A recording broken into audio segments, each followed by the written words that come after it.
अजीब है भुतही दुनिया भाग एक। अजीब है भुतही दुनिया भाग एक।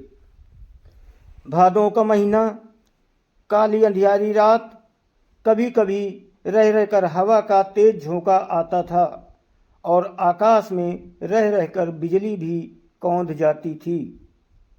रमेशर काका अपने घर से दूर घोड़े पर मड़ई में लेटे हुए थे।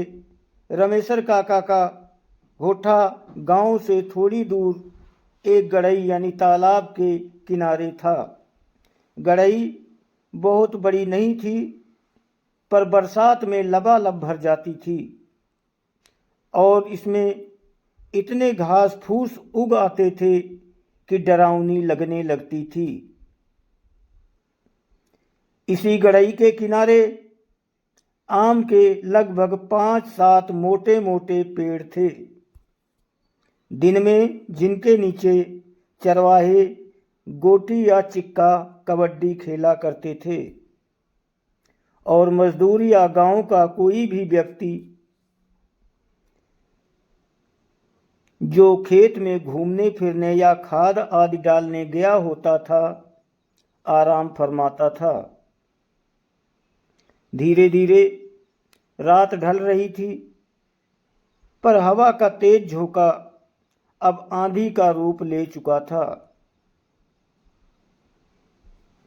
आम के डालियों की टकराहट की डरावनी आवाज उस भयंकर रात में रमेशर काका की मड़ई में बंधी भैंस को भी डरा रही थी और भैंस डरी सहमी हुई रमेशर काका की बांस खटिया से चिपक कर खड़ी हो गई।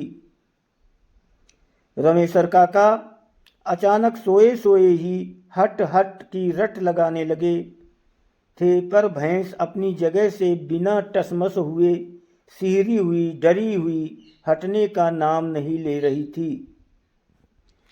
रमेशर काका उठकर बैठ गए और बैठे बैठे ही भैंस के पेट पर हाथ फेरने लगे। भैंस भी अपनापन पाकर रमेशर काका से और सटकर खड़ी हो गई।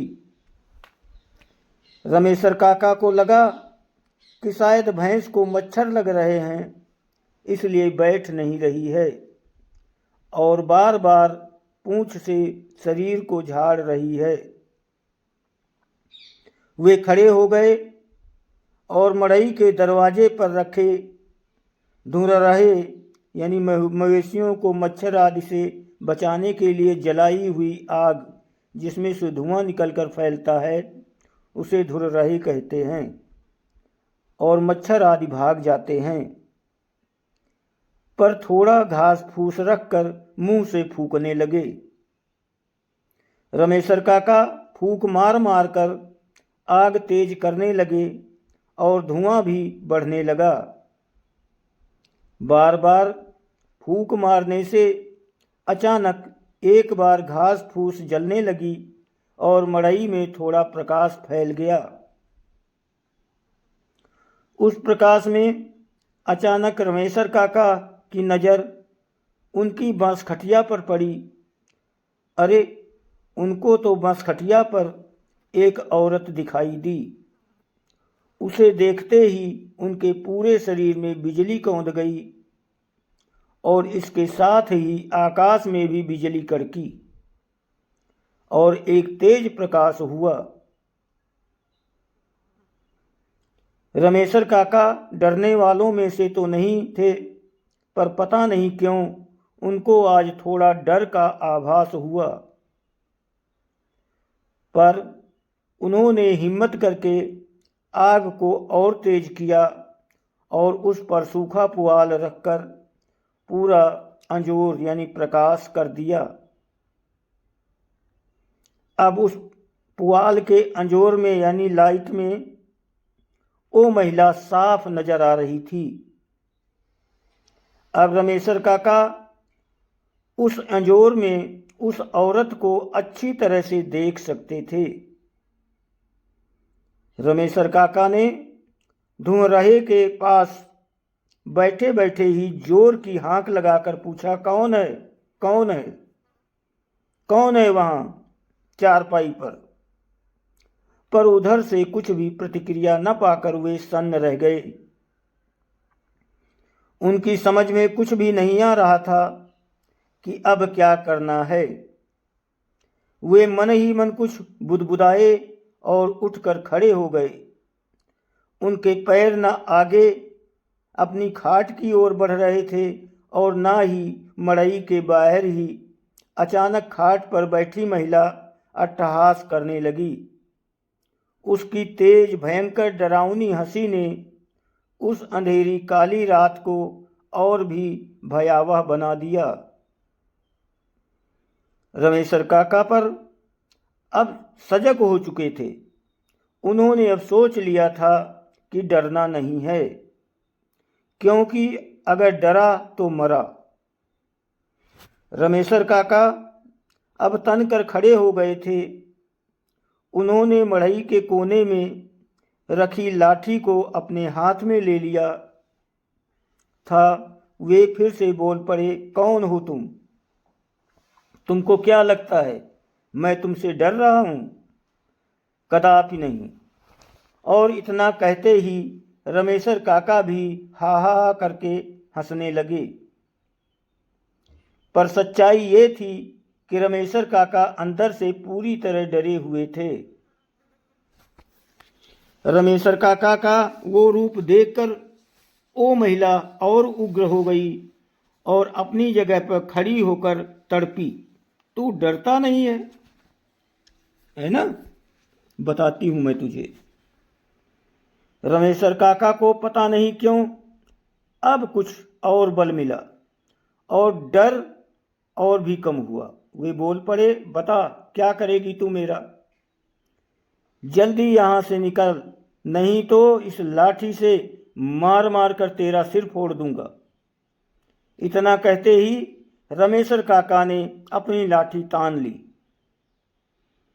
तू मुझे मेरे ही घर से निकालेगा? अरे ये मेरी पुरानी मड़ई है, ये मेरा घर है मेरा। मैं बरसों से यहाँ रहते आ रही हूँ, पर पहले तो किसी ने कभी नहीं भगाया। यहाँ तक कि भैया, कुछ ग्रामीण क्षेत्रों में पिताजी को भैया भी कहते हैं, भैया ने भी कभी कुछ नहीं कहा। अब पता नहीं क्यों रमेशर काका का गुस्सा और डर दोनों शांत हो रहे थे। उनको अब लग रहा था कि उनके सामने जो महिला खड़ी है उसको वे जानते हैं, उसकी आवाज़ पहचानते हैं। रमेशर काका अब लाठी पर अपने शरीर को टिका दिए थे और दिमाग पर जोर डालकर ये सोचने की कोशिश करने लगे कि ये कौन है, और अगर पहचान की है तो ये चुड़ैल के रूप में भयंकर विकराल चेहरे वाली क्यों है? ओह, तो ये बलेसरा बहन, बहन मतलब बहन। अच्छा, तू बलेसरा है क्या? अचानक उनके दिमाग में कौंधा। नहीं नहीं, बलेसरा बहन नहीं हो सकती। उसे तो मरे हुए 25 साल हो गए। अब रमेशर काका अपने अतीत में जा चुके थे। उनको सब कुछ याद आ रहा था। उस समय उनकी बलेसरा बहन 12-14 साल की ही थी और उम्र में उनसे 3-4 साल बड़ी थी। चारा काटने से लेकर गोबर गोहथार करने में भी दोनों भाई बहन साथ साथ लगे रहते थे। एक दिन दोपहर का समय था और इसी गढ़ई पर, इन्हीं आमों के पेड़ों पर गांव के कुछ बच्चे ओलापाती खेल रहे थे। बलेसरा बहन बंदरों की भांति इस डाली से उस डाली उछल कूद कर रही थी। नीचे चोर बना लड़का पेड़ों पर चढ़े लड़के लड़कियों को छूने की कोशिश कर रहा था। अचानक कोई कुछ एक समझे, इससे पहले ही बलेसरा बहन जिस डाली पर बैठी थी वो टूट चुकी थी और बलेसरा बहन औंधे मुंह जमीन पर गिर पड़ी थी। सभी बच्चों को थकुआ मार गया था और जब तक बड़े लोग आकर बलेसरा बहन को उठाते तब तक उसकी यह लीला समाप्त हो चुकी थी। रमेशरा काका अभी यही सब सोच रहे थे, तब तक उन्हें उस औरत के रोने की आवाज सुनाई दी, बिल्कुल बलेसरा बहन की तरह। अब रमेशर काका को पूरा यकीन हो गया था कि ये बलेसरा बहन ही है। रमेशर काका अब ये भूल चुके थे कि उनकी बहन मर चुकी है। वे दौड़कर खाट के पास गए और बलेसरा बहन को अंकवार में पकड़कर रोने लगे थे। उन्हें कुछ भी सूझबूझ नहीं थी।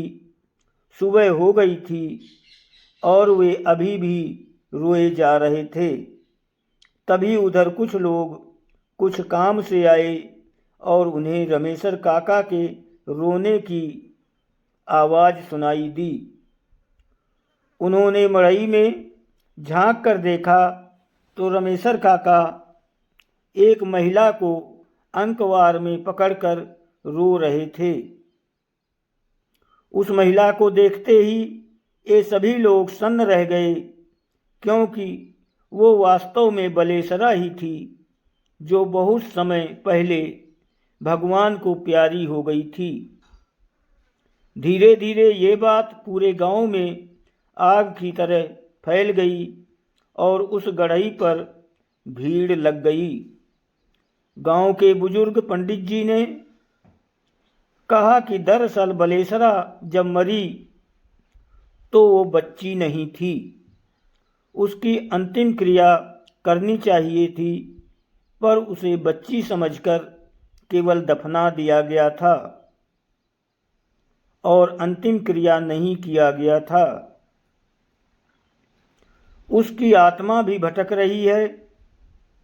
लोग अभी आपस में बात कर ही रहे थे, तभी रमेशर काका बलेसरा बहन के साथ मड़ई से बाहर निकले।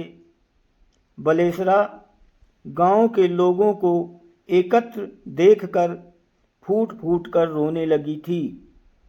सब लोग उसे समझा रहे थे, पर दूर से ही। रमेशर काका के अलावा किसी की भी हिम्मत नहीं हो रही थी कि वो बलेसरा के पास जाएं। बलेसरा अचानक बोल पड़ी, हाँ ये सही है कि मर चुकी हूं, पर मुझसे डरने की आवश्यकता नहीं है। मैं इसी गांव की बेटी हूं, पर आज तक भटक रही हूं। मेरी सुध कोई नहीं ले रहा है। मैं इस गढ़ई पर रहकर अन्य भूत प्रेतों से अपने गांव के लोगों की रक्षा करती हूं। मैं नहीं चाहती हूं कि इस गढ़ई पर, इन आम के पेड़ों पर अगर कोई गांव का व्यक्ति ओला पाती खेले तो उसे किसी भूत का कोप भाजन बनना पड़े। इतना कहने के बाद बलेसरा रोने लगी। असली मुझे एक प्रेत ने ओला पाती खेलते समय धक्का दे दिया था। आगे बलेसरा ने जो कुछ बताया उससे लोगों के रोए खड़े हो गए। बलेसरा ने क्या क्या बताया, इसे जानने के लिए इस कहानी की अगली कड़ी का आपको इंतजार करना पड़ेगा। आखिर वो प्रेत कौन था जिसने बलेसरा को धक्का दिया था? अरे नहीं नहीं, आप लोगों को अब इंतजार नहीं कराऊंगा। इस कहानी की दूसरी और अंतिम कड़ी का आनंद उठाइए। आइए आपको बलेसरा के अतीत में ले चलता हूँ। पूर्व कहानी, इस कहानी के पूर्वार्ध से ये तो स्पष्ट हो चुका है कि बलेसरा का घोटा उसके पिताजी का गांव से बाहर एक गढ़ई यानी छोटा सा तालाब के किनारे था।